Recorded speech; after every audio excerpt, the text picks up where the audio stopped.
변함없이 마침표를 찍으면서 성탄을 맞이합니다.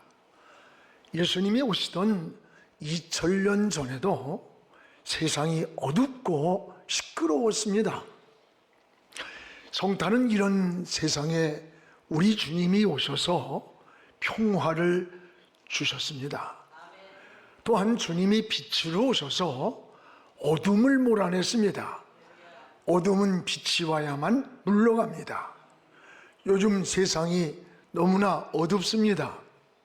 주님의 빛이 오셔서 우리들의 마음에도, 우리 가정에도, 그리고 우리 민족에도 이 어둠의 영을 몰아내야 합니다.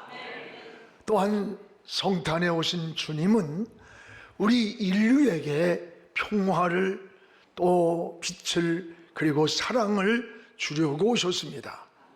주님이 주신 사랑은 자신을 십자가에서 주신 생명을 준 사랑입니다. 우리는 주님이 이 땅에 오신 이 목적을 분명히 알고 성탄을 좀 맞이했으면 좋겠어요. 우리가 열심히 하는 것이 중요합니다. 그러나 더 중요한 것은 목적이 분명한 인생을 살아가는 겁니다. 어디를 가도 목적이 분명하고 기도를 해도 목적이 분명한 기도를 드려야 합니다. 지혜 있는 사람은 집을 떠나 어디를 가야 할 때 분명한 목적이 있듯이 하나님의 아들 예수 그리스도가 이 땅에 오신 것도 분명한 목적이 있습니다. 성탄은 예수 그리스도가 이 땅에 평화를 주고 안식을 주고 빛을 주고 생명을 주시고 우리 인간의 문제를 해결해 주시기 위해서 오신 날입니다. 올해도 어김없이 이런 성탄절이 우리에게 다가왔습니다. 우리는 그리스도께서 오신 이 목적을 다시 책임지라면서 주님을 기다리는 이런 신앙 고백이 되어지기를 주의 이름으로 축복을 합니다. 무엇보다 예수 그리스도가 이 땅에 오신 것은, 따라합시다, 죄인을 구원하려고 이 땅에 오셨습니다. 21절에 오늘 본문 같이 한번 읽겠습니다. 아들을 낳으리니 이름을 예수로 하라. 이는 그가 자기 백성을 그들의 죄에서 구원할 자이심이라. 예수가 오시는데 그가 자기 백성을 어디에서? 죄에서 구원할 자이심이라 라고 했습니다. 본래 하나님은 인간을 축복 가운데 창조하셨습니다. 인간을 창조하시고 하나님이 너무 좋아하셨어요. 그래서 성경에 심히 좋았더라 이렇게 표현합니다. 여러분, 이 세상의 모든 만물을 지으신 목적이 뭔 줄 알아요? 하나님을 위해 지은 게 아니에요. 이 세상에 만물을 지은 목적은 사람을 위해서 창조하셨습니다. 그래서 저 하늘의 것이나 땅에 있는 것이나 바닷속에 있는 것까지 우리 인간을 위해 창조하시면서 이 모든 것을 다스리고 정복하라고 주신 거예요. 놀라운 은혜입니다. 그리고 인간은 그러면 어떻게 살아야 되느냐? 하나님을 위해서, 하나님의 영광을 위해서 살기를 원하셨던 거예요. 그런데 인간이 죄를 졌습니다. 하나님 말씀을 불순종했습니다. 여러분, 죄라는 말이 하마르티아라고 그래요. 그 말은 표적에서 빗나갔다라고 하는 뜻입니다. 표적을 향해서 쏜 그 화살이 목표물에 맞지 않고 빗나간 것, 이것을 죄라고 하는 거예요. 즉 죄인은 하나님을 위해 살도록, 하나님 영광을 위해 살도록 지은 인간이 그 뜻에서 벗어난 거예요. 빗나간 거예요. 하나님이 먹지 말라고 한 선악과를 따먹고 아담과 하와는 에덴에서 쫓겨나는 모습을 보게 됩니다. 이때부터 인간에게 근본적인 문제가 찾아오는 거예요. 기쁨과 평안이 있어야 할 인간에게 기쁨이 떠나가고 불행과 불안과 삶의 무너짐이 무질서가 시작이 되었던 겁니다. 왜 그렇습니까? 인간이 하나님의 살라고 한 목적에서 빗나갔기 때문에 그런 거예요. 하나님의 품을 떠났기 때문입니다. 이때부터 인간은 길을 잃었습니다. 평안을 잃었습니다. 그래서 길을 찾으려고, 답을 찾으려고, 평안을 찾으려고 방황을 합니다. 그러나 여러분, 주님을 떠나서는 길이 답이 없어요. 근데 사람들은 이 공허하고 인생의 답답한 길을 찾아보고 답을 찾으려고 무당들을 찾아갑니다.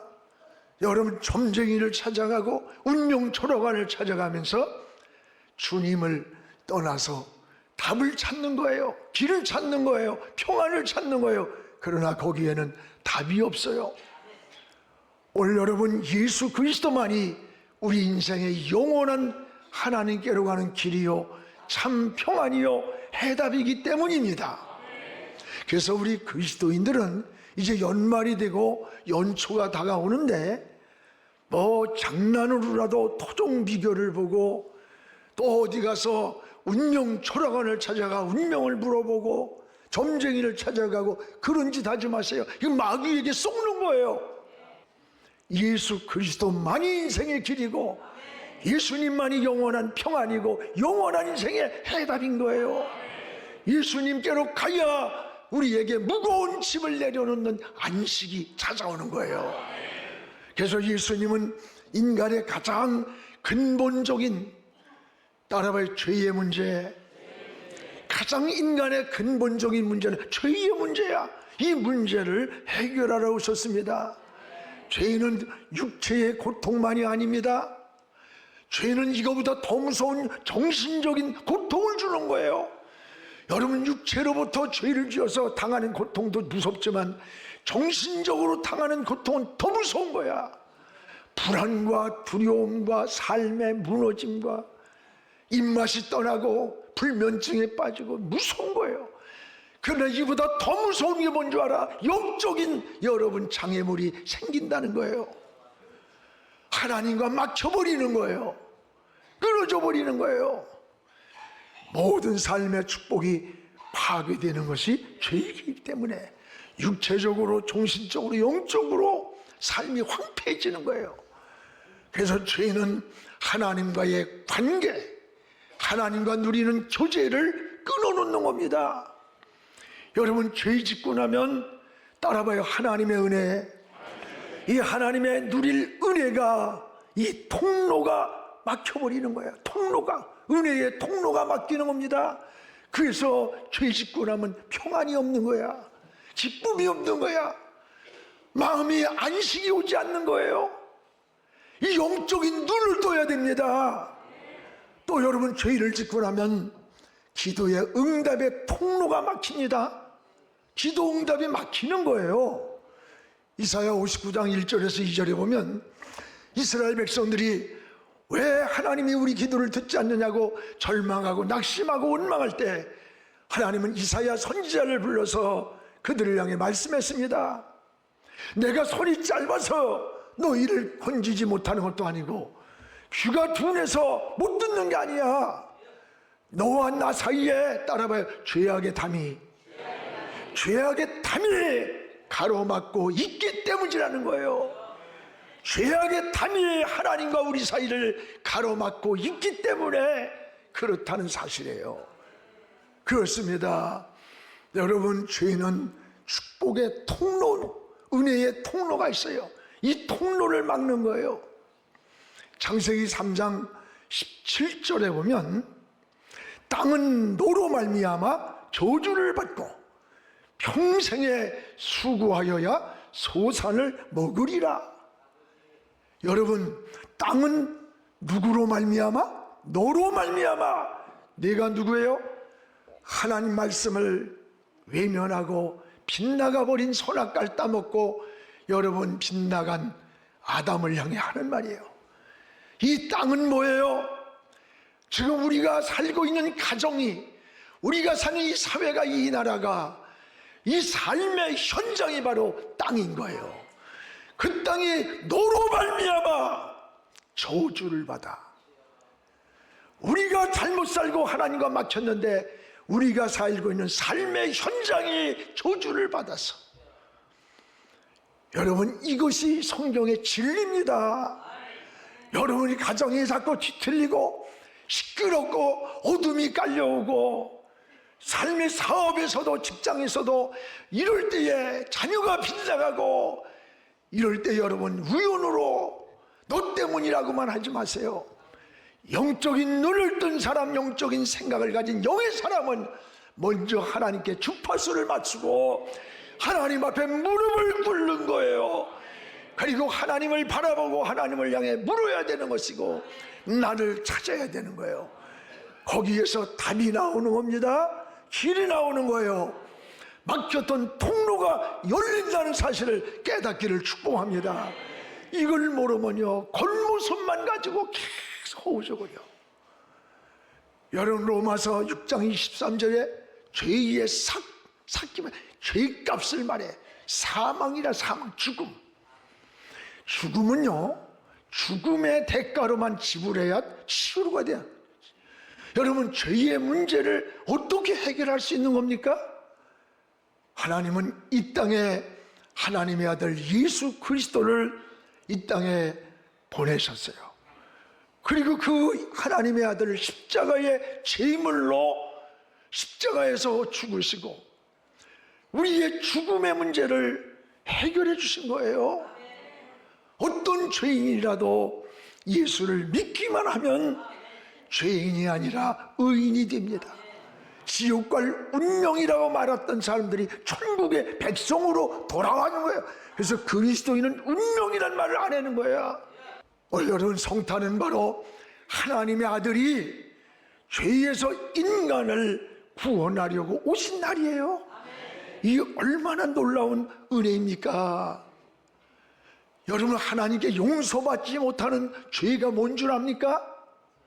살인자도, 간음한 자도, 도둑질한 사람도 다 용서를 받아요, 하나님께 나오면. 그런데 여러분, 용서받지 못하는 죄가 하나 있어요. 우리를 구원하러 오신 예수 그리스도, 나를 위해서 대신 죽어주신 그 예수 그리스도, 그분을 따라요 믿지 않는 죄. 믿지 않는 죄는 장차 하나님 앞에 서는 날 용서받지 못하는 거예요. 아무리 우리가 정직히 살고 윤리적으로 도덕적으로 살아도 하나님과 우리 사이에 원죄가 있는 거예요. 아담으로부터 지은. 태어나면서 죄인이에요. 이건 윤리나 도덕이나 양심을 가지고 해결하는 게 아니야. 이것은 나를 위해 대신 죽어주신 예수 그리스도, 그분을 믿을 때 우리는 하나님의 자녀로 구원을 받는 생명을 얻는 거예요. 그래서 여러분, 예수님이 이 땅에 오실 때 뭐라 그랬어요? 뭐라 그랬어요? 저가 우리를 구원할 자다. 그러면서 동정녀 마리아에게서 나시고 동정녀 성령으로 잉태하사 신앙 고백에, 이게 뭡니까? 여러분, 우리는 지금 부정모혈에 의해서 태어난 거예요. 아버지 엄마에 의해서. 그러나 주님은 성령으로 잉태되어서 하나님의 영이 오셔서 이 땅에는 육신을 빌려 나신 거예요. 우리와 똑같은 육체의 성정을 가졌지만 주님에게는 죄가 없으신 분이야. 만약에 똑같은 부정모혈에 의해 태어났다면 그분은 우리를 위해서 십자가에 진다고 구원할 수 없는 거예요. 여러분, 죄인이 죄인을 구원할 수 없는 거야. 바로 하나님의 아들 예수 그리스도는 성령 하나님의 영으로 오셔서 이 땅에 육신을 입고 우리와 같이 오셨지만 그분은 죄가 없기 때문에 우리의 죄를 대신해서 십자가에서 제물이 되신 거야. 그래서 누구든지 그분을 믿기만 하면 구원을 얻는 거예요. 그 가장 큰 죄는 뭐냐? 믿지 않는 죄예요. 믿지 않고 죽으면 그거는 어떤 이유도 지옥 갑니다. 다른 방법이 없는 거예요. 전에 원자탄이 투하되었던 히로시마를 가봤어요. 여러분 많이 가봤잖아요. 미국에서 원자탄을 투하하기 전에 여러 모양의 경고문을 보였던 겁니다. 광도 시민 여러분, 50리 밖으로 피하십시오. 1945년 8월 6일 오전 몇 시에 이곳에 원자탄을 투하합니다. 여러 전단지로 일본말을 써서 사람들에게 보냈어요. 사람들은 이 말을 믿질 않았어요. 저들이 2차 대전 때 일본이 막 정승승장구할 때 아닙니까? 패하니까 우리를 협박하는 거야. 공갈이야. 저 거짓말이야. 그때 가서 보자 하면서 경고를 무시하고 극소수만 피난을 했습니다. 드디어 1945년 8월 6일 오전에 비행기 2대가 히로시마 상공을 선회하더니 검은 물체 하나가 딱 떨어지는 순간에 번쩍하는 불빛에 30만이 죽었습니다. 지금도 그 피폭의 피해자가 100만이 넘는다는 거예요. 이들은 살 길이 있었습니다. 피하라는 경고문을 믿었다면 살았습니다. 이들이 피하라고 하는 경고문을 무시했기 때문입니다. 오늘날도 똑같은 거예요. 여러분, 세상에 가장 큰 죄가 뭔지 알아요? 예수 믿지 않다가 죽으면 길도 없고 답도 없고 영원한 지옥으로 가는 거예요. 그 대상이 내 남편일 수도 있고 아내일 수도 있고 자식일 수도 있는 거야. 여러분이 천국에 확신이 있어요? 복음에 확신이 있어요? 어떻게 이 사실을 알면서 편안한 잠을 자고 세상만 바라보며 누린다고 생각해요? 오늘 성탄은요, 바로 인간을 이 죄에서 근본적으로 구원해 주시려고 오신 날인 거야.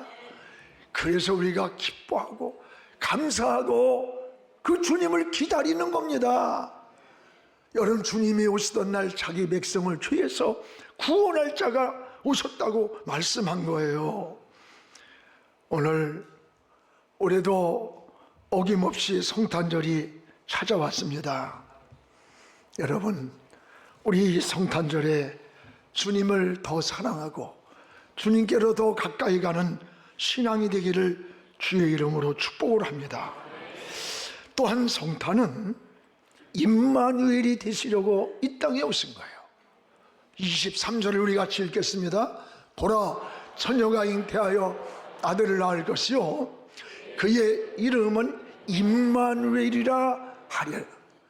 이를 번역한즉 하나님이 우리와 함께 계시다. 하나님이 우리와 함께 계시다. 아들 예수를 낳으리니 그의 이름을 임마누엘이라 하라.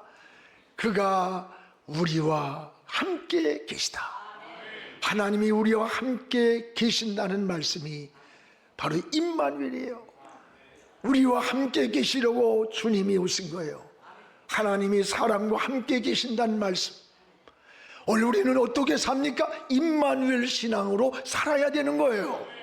나와 함께 하시는 하나님, 나를 지키시고 나와 동행하시는 하나님, 또 우리 속에 계시는 그 하나님, 이것이 임마누엘의 신앙이에요. 여러분, 성경에 하나님의 사람들의 공통점이 뭔 줄 알아요? 임마누엘 신앙으로 산 사람들이에요. 성경의 요셉이를 보세요.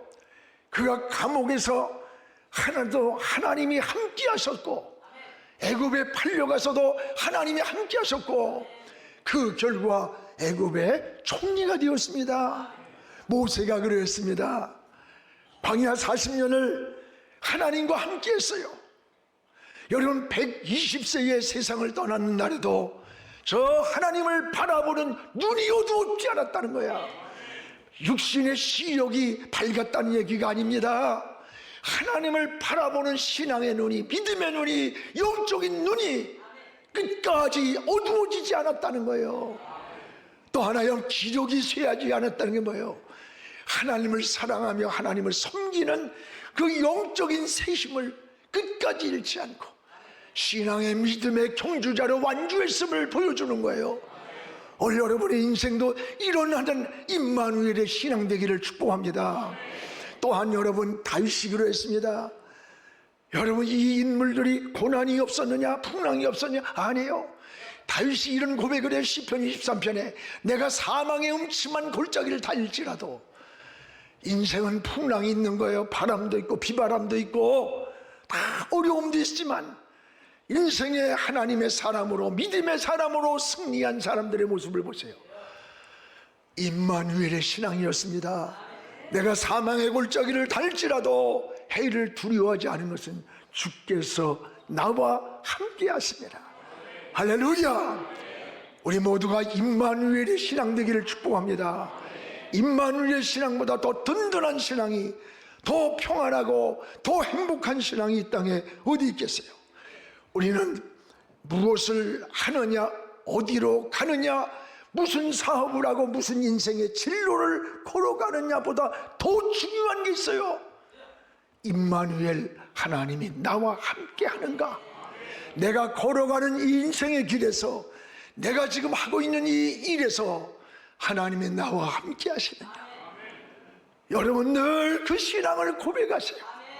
내가 얼마나 오래 사느냐가 중요한 게 아니에요. 하나님과 내가 지금 동행하면서 살다가 주님 앞에 서는가가 더 중요한 거예요. 여러분의 인생에 가는 길에 하나님이 함께 동행하는 길인가? 이걸 늘 물으면서 여러분의 신앙을 점검해 보시기를 축복합니다. 하나님과 함께하는 사람이 가장 능력 있는 사람이요, 힘 있는 사람임을 고백하시기 바랍니다. 하나님이 함께하는 것보다 더 큰 은혜가 없습니다.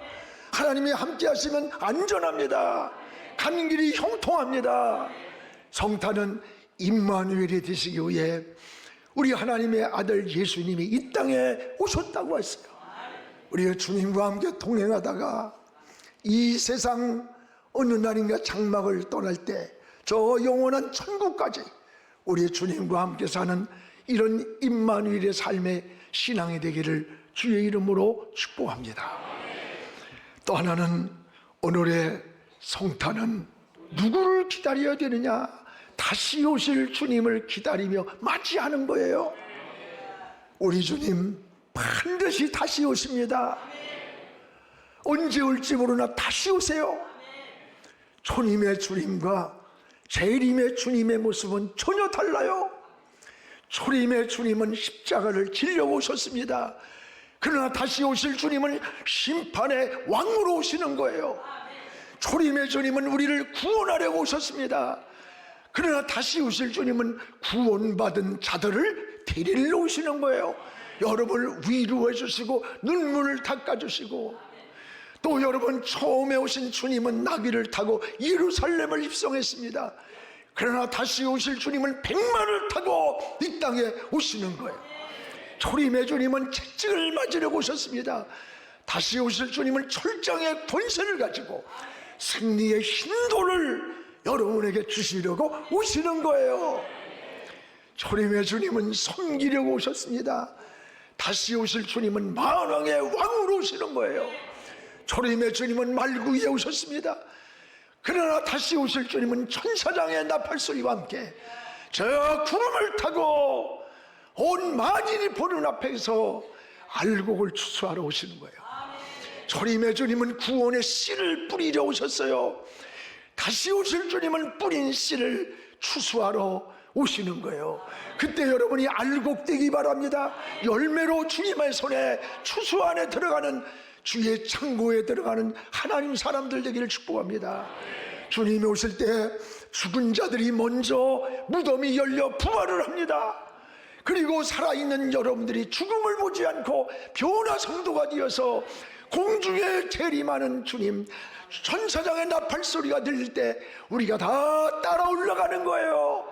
할렐루야. 저는 이 생각만 해도 너무 기뻐요. 사랑하는 우리 성도 여러분, 우리는 다시 오실 주님을 기다리는 겁니다. 진정한 상급, 진정한 면류관은 언제 받느냐? 우리가 세상을 떠나서 주님 앞에 서는 그날에, 아니면 주님이 다시 오시는 그날에 여러분의 면류관을, 영원한 상급을 우리에게 주는 거예요. 그래서 주님은 뭐라 그랬어요? 행한 대로 일한 대로 갚아주신다. 갚아주신다. 주 안의 수고가 결코 헛되지 않는 수고라는 거예요. 그렇습니다. 우린 주님이 언제 오실지 아무도 몰라요. 오직 하나님만 아시는 비밀입니다. 여러분, 보라, 내가 속히 오리니 내가 줄 상이 내게 있어 각 사람에게 행한 대로 갚아주리라. 나는 알파와 오메가요, 처음과 마지막이요, 시작과 끝이라고 했습니다. 그렇습니다. 주님 반드시 다시 오십니다. 신앙은 항상 깨어서 주님을 기다리는 겁니다. 신앙이 기도하며 깨어있는 것이 바로 믿음 생활이에요. 주님 다시 오심을 기다리면서 본대로, 너희가 본대로 갈릴리 사람들아 내가 다시 오리라고 했어요. 약속을 했어요. 오늘의 성탄은 다시 오실 재림의 주님을 기다리면서 감사하며 기뻐하며 주님을 맞이하는 성탄이 되기를 주의 이름으로 축복합니다.